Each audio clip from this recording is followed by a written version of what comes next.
4 minutes. Jeff. Okay, so what's your thesis for this question? Versus representation of events, personalities, and situations. It's an amalgamation of their contexts and experiences. Manipulating the audience to transform the experience perspectives. Okay, that sort of works. I suppose you may encounter the issues of it being a bit lacking in terms of like depth or like philosophy, which is why I'm sort of edging you guys towards tying the ideas of objectivity or subjectivity to sort of give it a bit more depth when if you explore it enough. That way they can't say, oh, it's a bit too shallow. It gives you some idea that you've got a deeper meaning. I think the next person I said was Dennis. Okay. Through their depictions of conflicting representations of leadership and the malleability of truth, both texts provide the audience with a greater understanding of the manipulation inherent within the portrayal of different subjective perspectives. Okay, that's good. That sounds pretty good. Tony? Manipulation through representation can be seen through the critical analysis of events, personalities, and situations portrayed through the exploration of conflicting viewpoints, often reflecting upon conscious attempt to offer new and evocative perspectives. Okay. I can't tell whether you're just pulling upon words from both questions, but in general, it sounds alright. You might encounter some issues of clarity because you're adding on a lot of phrases. If you really want to, it's okay to break your thesis up into 2 sentences, as long as they're not like paragraph-long sentences. Otherwise, you're rewriting a whole intro's work and you're wasting time. Okay, so does everyone have a general idea of how we're approaching writing a thesis to like a given question? Yeah? Generally okay? Anyone have problems? They have no idea what this question is asking? What buzzwords should I be using? No? Okay. So if we have a look at the types of questions given, in the HSC, they have done, I think, 3 main types. First of which is a general, like the first one. They will try and say, you have a few buzzwords you have to mention, do whatever concepts you want. The second type is, you're given a quote, and generally that will have some type of concept maybe intertwined, or maybe some keyword intertwined. Here it would be acts of manipulation. You can either use that as a concept, or you can tie it to your thesis being like a general underlying buzzword, an idea. The last one, which I haven't seen in the last 9 years, is making you write an alternative text form. So it's like the first one, but they would say, write a feature article, write a speech. What else have they asked? I don't know. Imagine you're a journalist and you have to write a news article, right? These haven't come up since 2003. I think that is pre-syllabus, but, yes? 2009 CWC trial had it. Okay. In which case, it may be concerning. Do you want me to read it out? Yeah, sure.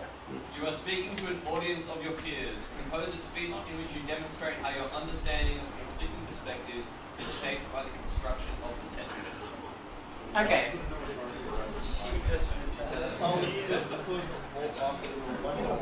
are speaking to an audience of your peers. Compose a speech in which you demonstrate how your understanding of conflicting perspectives is shaped by the construction of the text.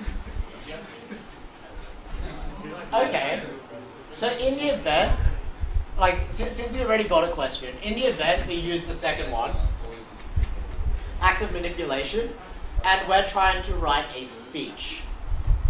What do you think, like, we've all done speeches, yeah? Yeah.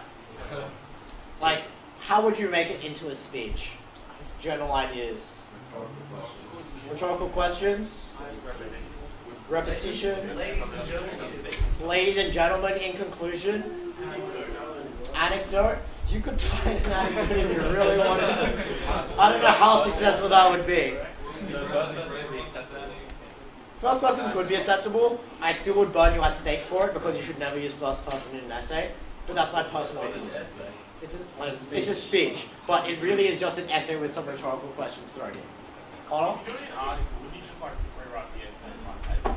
You rewrite the essay, but you maybe put things like a fancy headline, like examining the role of conflicting perspectives. You'd also add in, you could add in rhetorical questions. Like, that's a good point, I'll go into it a bit later, like let me leave a note, that we'll look at how to analyze, say if you haven't done one already, a news article for your text.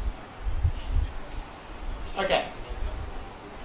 Well, actually, just with that, make sure you guys think about the stylistic, things about an article and a speech. Speeches will not start off with, dramatic conflict regarding personalities, events, and situations. Like, make it exciting. Feature articles a certain language to it, and make sure it's authentic as possible, because that's what we're looking for. But they're not. Well, I suppose in the marking criteria, only about 2 to 3 marks will be allocated for writing a proper text type. At most 5. So if you really bomb it, you'll just get a low B range mark. That's at worst if you have a perfect 20 essay. Anyway, now we're going to move on to paragraph and argument structure. So this segment, actually, you guys want to stand up since we've been sitting for an hour and a bit. Yeah, just stand up and stretch. I've been standing up. Might as well. Do a few jumping jacks. Star jumps.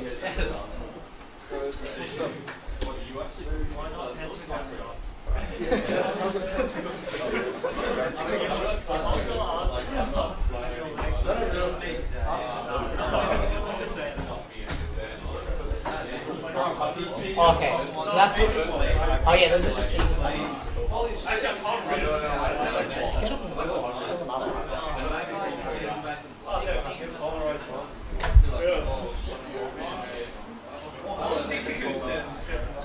Alright, you guys feeling better? More blood flow? Yeah.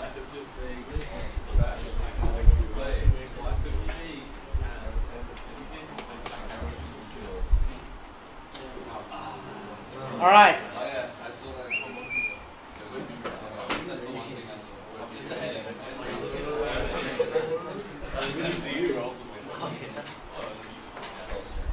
Oh no, that's even I just saw the heading.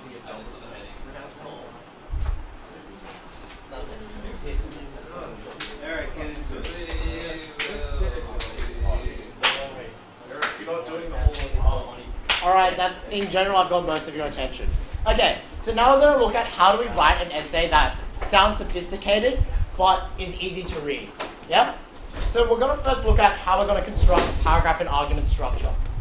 So on our general paragraphs, I personally start with a general statement or sentence about the concept overall. So if we're looking at the idea of power, I would say something along the lines of the multifaceted nature of political power can be made evident through multiple perspectives of such prominent individuals. Yeah?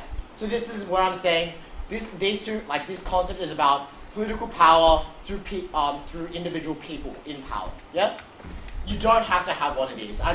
Most essays I see just go straight into what they have is a topic sentence about their text.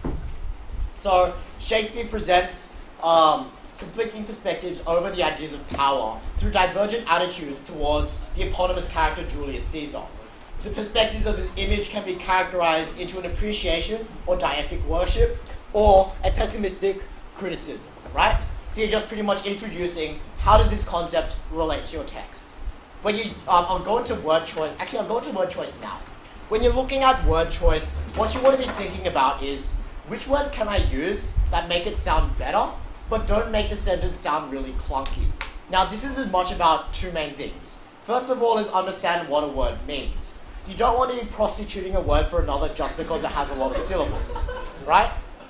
You want to be using words that make sense in the context. The second bit of all is a lot on how much you read, but you can do it yourself whether you've read or not. It's pretty much how the sentence sounds in your head.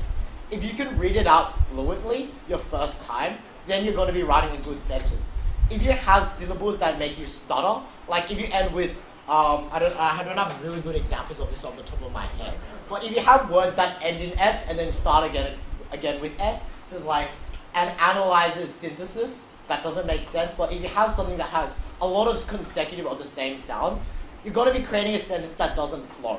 And as much as this is about semantics, flow is a lot about how it sounds. So if you want to write something that makes sense, read it to yourself a few times, get your friends to read it out loud, if you hear them stutter, it's either because they're bad at English and they're from overseas, or because your sentence doesn't make sense flow-wise.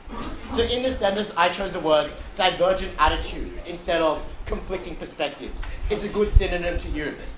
We can look at the eponymous character Julius Caesar, rather than saying Julius Caesar in his play Julius Caesar, right? Repeating words in a sentence, repeating statements in a sentence, make the flow stutter. And when you make flow stutter, it doesn't sound as clear, because I have to reread it over again. It's like, what's what? Also camels of and of. Yes. If you use of more than twice within 4 words, rephrase your sentence. Do something like for something, of something, instead of, because that makes you sound like a muppet. Sure. How does this sound? The plebeians of praise Caesar simultaneously are characterized by Shakespeare as Hellenistic through juxtaposition of this concentric shift in perspective. We make holiday to see Caesar to rejoicing in his triumph. That sounds absolutely perfect, probably because it's from my essay. Okay, so moving on from that, if you want to, go to your paragraph on Caesar and read your first sentence. First of all, read it to yourself quietly. If you can read it out smoothly, fine. If you can't read it out smoothly, feel free to bring it up and ask how would it, just bring it up and raise your hand, and then we'll have a look at how it would make that sentence better. Go.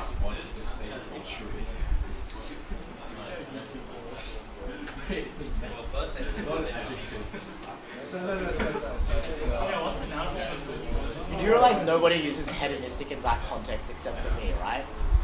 So that's why. Huh? Hedonistic. Now I know why you called that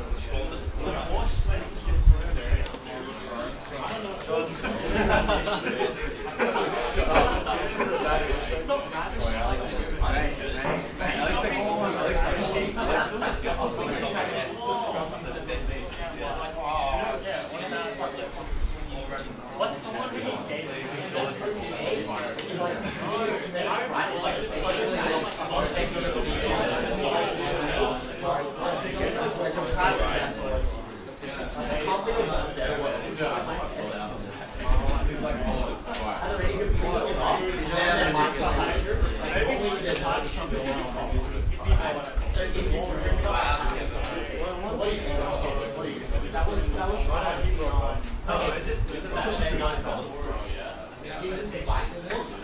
The employment overcaused by influential.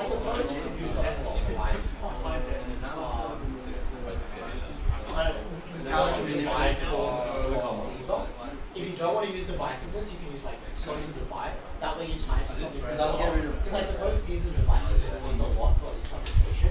Like Caesar himself could be divided equal to 2. So if you want to social divisiveness. Anyway. Okay, so who has read a topic sentence that sounds like it's perfect? Who has got Nick's essay and thinks that his topic sentence is perfect? Nobody? Oh, what a surprise! Because Nick's not here. Alright, Ben. How's your opening sentence? Oh, that's a shame. Gardner. How's your opening sentence? Could be fancier. Really? How so? Using longer words. Okay, so read it out and we'll see what words we can possibly stick in. Okay. Julius Caesar demonstrates the importance of the distinction between representation and facts to emphasize the importance of this process in influencing the behavior of people. Okay. That sounds pretty good overall.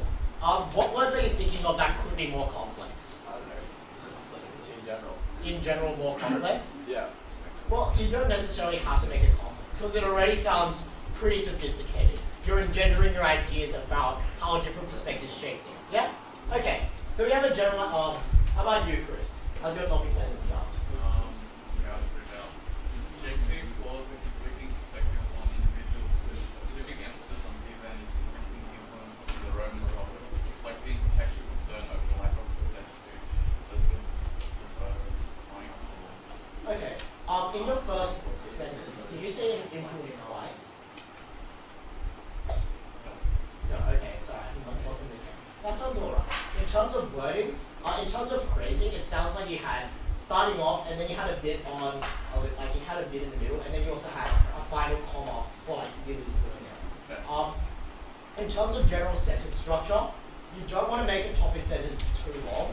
Like, it's fine to tie an Elizabethan, but the topic sentence should just be describing, well, this paragraph will be talking about this. In the event, your marker has only enough time because they're either drunk or being rushed out of the house because it's burning down. You want them to understand your entire paragraph within one sentence. If you're tying in the Elizabethan era, you're already starting to put some emphasis on it, indicating that this might be an important idea I will be focusing on.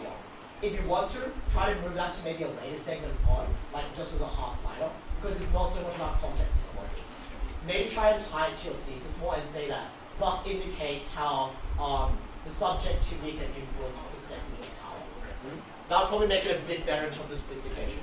Okay, so the next thing we're looking at is your concept or argument structure in terms of analysis. So what you want to do is, you want to start conceptually at your topic sentence, yeah? You want to start with something general, like political power. You can add a bit of sophistication into it. But at the end of your paragraph, you want to have some really deep, philosophical, meaning, complex idea. So if they're skimming over it, if they read the first and last sentence, they'll think, this guy's talking about this like topic of power. But when he finishes, he's got this really profound statement that makes sense. Maybe I should read what's in the middle to see how he got from A to B. And the main thing is, if you don't substantiate how you got from A to B, you're fucked. If you do, you're fine and you're golden. So pretty much what we see here is, you start with something that political power is multifaceted.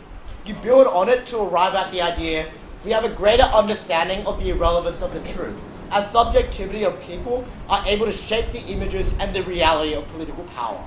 So we start from political power is multifaceted to truth and subjectivity shapes whether people are in power or not and how much power they have. And then in the middle, we're going to start making that link. So that's your general paragraph structure. Simple to complex. In the middle, make it substantial. So when we're looking at analysis of examples, you can apply this to any other text. There are two ways I like to break it down.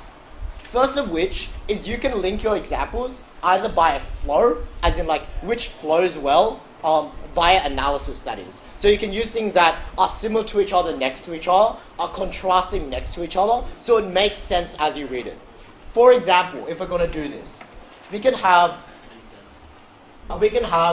contrast the social perceptions of Julius Caesar against the objective reality in terms of analysis if we're comparing this way.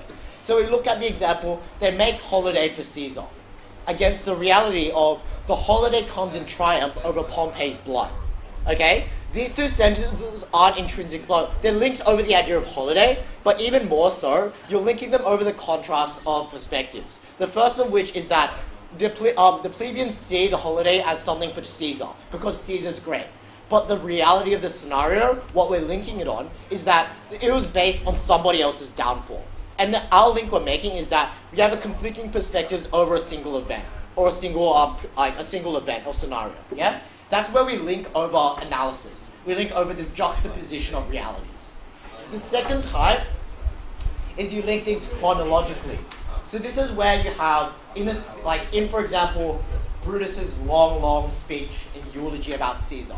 He talks about, oh yeah, believe in mine honor and respect mine honor. And then the next sentence is, had you rather Caesar living and you all die slaves? Intrinsically, these have no link whatsoever. Analytically, you can't make much of a link. The link you do make and flow between them is that the latter statement, had you rather all die slaves, is the justification he's trying to make. And he uses the statement, believe for mine honor, to support this. And the analysis you make is that he's employing these speech techniques to support this greater idea. So these are the two types of, links or directions your paragraph can flow in. You either start with one that makes sense, you start with two examples that are linked on either example or concept or analysis, so they contrast each other, or you follow an example with another that makes sense chronologically. So that way, when you write a paragraph, it doesn't seem like each example is taken out of context and you can rearrange the paragraph and it will still make sense. You want to have something that's a lot like a long piece of string. And when you wound it up, when you pull it apart, it's still the same piece of string. You can't chop up the string and call it a long piece anymore. The idea is you want something that flows really well. So if, for example, if you took the ideas, let me pull out my poem.